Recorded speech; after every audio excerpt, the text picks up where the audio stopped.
পেঁয়াজগুলোকে ভালোভাবে কেটে নিতে হবে এবং মরিচগুলোকে ছোট ছোট যতটুকু, তারপরে রসুনগুলোকে সুন্দর খুব ভালো করে ধুতে হবে, প্রতিটা আঁশ ছড়িয়ে তুলতে হবে। তো ময়লা বেরিয়ে আপনারা দেখেন শুটকি থেকে, তাই খুব সুন্দর করে পরিষ্কার করে ধুতে হবে। তারপরে একটা ফ্রাই প্যান বসাতে হবে।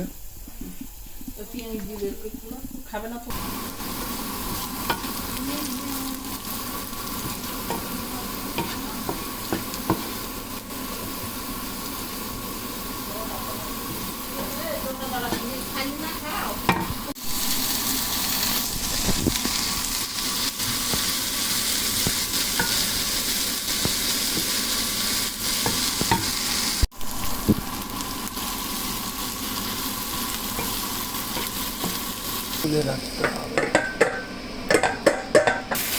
শুটকি মাছগুলাকে।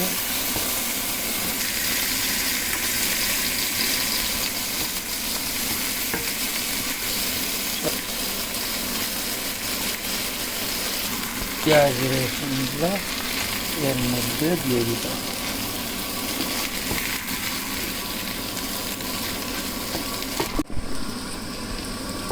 চাপা শুটকির সেন্ট বেরোবে।